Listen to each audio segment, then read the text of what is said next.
देखिए, प्रेम जी को मालूम था कि इसमें दूसरी पार्टियों को भी खूब बढ़िया चंदा मिला है।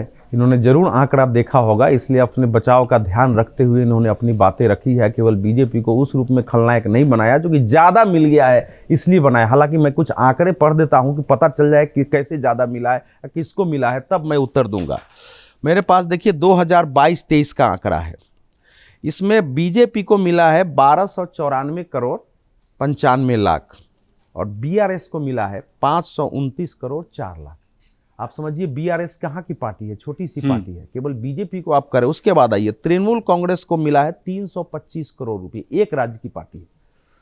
तो आप बताइए, देश भर में जो पार्टी कर रही है, आपको खलनायक बना रहे हैं, शासन है, इतने राज्यों में शासन है, उसको 1200 करोड़ है, किसी को 500 करोड़ मिल रहा है एक छोटे से राज्य में, एक राज्य में उसको 325 करोड़ मिल रहा है चंदा।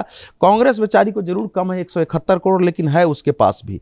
तो किसी को भी आप कहेंगे, इसमें तो आम आदमी पार्टी को 45 करोड़ चंदा है 22-23 में। आप सोचिए कि वो तो बाद पंजाब में सत्ता में आई है उस समय, उसके अब उसको चंदा बढ़ना चाहिए था। तो इसीलिए मैं कह रहा हूं कि इसके आंकड़े अगर आप देखते हैं तो 6400 करोड़ रुपया तब से लेकर करीब करीब बीजेपी का होता है, लेकिन कांग्रेस का भी करीब 1150 करोड़ रुपया होता है। दूसरे का देखेंगे तो और बढ़ जाता है। तो ये कहना कि केवल बीजेपी को इससे आया है, ये सच नहीं है। मैं तो सबकी बात कर रहा हूं। ना, उसमें भी दूसरा पक्ष है कि राष्ट्रीय स्तर की एक पार्टी जो सबसे ज्यादा सीटों पर चुनाव लड़ती है, सबसे ज्यादा राज्यों में जिसका है, उसके अनुपात में अगर छोटे छोटे राज्यों पार्टियों को देखेंगे ना, अब जैसे आप देखिए ना, द्रमुक को जो मिला है 2020-21 में 306 करोड़ रुपया, बीजेपी को मिला है 1033 करोड़ रुपया। इस बार भी अभी इसका 185 करोड़ है द्रमुक को। तो कोई छोटी राशि नहीं मिली है उन पार्टियों को सर, जिसके बारे में बात हो रही है कि हाँ बीजेपी, जो भी प्रमुख पार्टियां सत्ता में, उनको काफी चंदे मिले हैं इससे। वामपंथी पार्टियों को जरूर कम मिला है, ये तो बात में वामपंथी, बाकी जो जो जहां है वो सबको चंदा मिला है।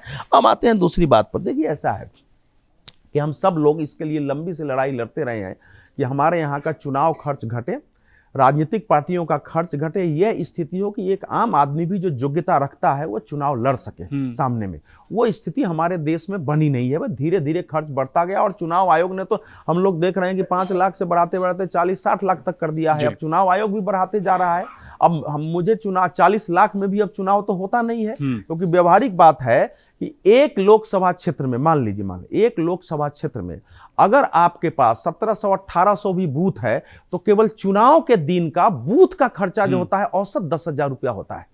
तो अगर 1700 बूथ है, 10,000 रुपया जोड़ दीजिए, एक पार्टी को कितना खर्च आएगा उस पर। यह हालत हो गई है इस समय चुनाव की।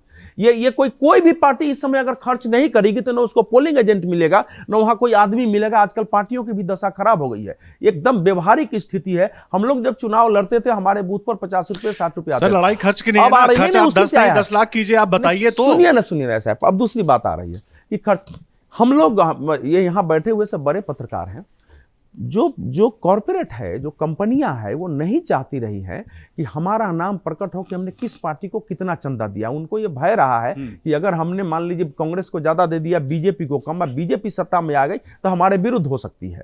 ये लंबे समय से रहा है, सभी पार्टियां इसको जानती रही है और बार बार इस पर चर्चा हुई कि भाई चंदा लेने का क्या होता कि थोड़ी पारदर्शिता भी रहे, जनता भले ना जाने, लेकिन बैंक में तो क्लियर रहेगा कि बैंक में कितने पैसे आए हैं और किस पार्टी ने उस नोट को कैसे भजाया है। तो उस दृष्टि से एक आयात आई थी कोशिश, अब सुप्रीम कोर्ट ने कर दिया है, मैं उस पर कोई टिप्पणी नहीं करूंगी। तो सुप्रीम कोर्ट तय कर दे कि पॉलिटिकल पार्टियों को चंदा कैसे लेना चाहिए, तरीका तय कर दे। इस पर लंबे समय से हुई है, बहस होती रही है। जब जिस समय यूनाइटेड फ्रंट की सरकार थी, उस समय एक कमेटी बनी थी, उसने भी अपनी रिपोर्ट दिया है, इंद्रजीत गुप्ता ने उसमें अपनी रिपोर्ट दी है, लेकिन कभी भी इस पर फैसला नहीं हुआ है। ये एक व्यवहारिक समस्या है पॉलिटिकल पार्टियों के सामने, और सुप्रीम कोर्ट हर मामले में हस्तक्षेप करता है, उस पर कुछ कर नहीं सकते।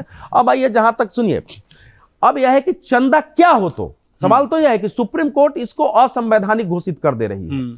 सुप्रीम कोर्ट मान लीजिए यह संवैधानिक हो गया, तो संवैधानिक तरीका चंदे का क्या होगा यह बताना आवश्यक हो जाता है। और मैं यह मानता हूं कि इस देश के ज्यादातर जनता को इसमें रुचि नहीं है कि किस पार्टी को कौन चंदा दे रहा है। हम पढ़े लिखे लोगों को जरूर चाहिए, हम लोग समाज में वोट के लिए जाते हैं, पता नहीं, ये लोग भी गए, सब लोग जाते हैं, कौन खड़ा हुआ है कि हम जरा जानना चाहते हैं कि इस पार्टी को कहां से चंदा मिला है। तो वो हमारे लिए एक ऊपर की लड़ाई होती है, और जो एसोसिएशन फॉर डेमोक्रेसी की लड़ाई ये सब लड़ती है, अब वो सब संस्थाओं के पास क्या काम है, यही सब काम करेंगे। ये बहुत बड़ी समस्या पैदा हुई है इस समय से कि अब आगे पार्टियां अगर इस समय रोक दिया है चुनाव के पहले बैंक में, तो आगे पार्टियां चुनाव लड़ने के लिए किस तरह से चंदा लेंगी।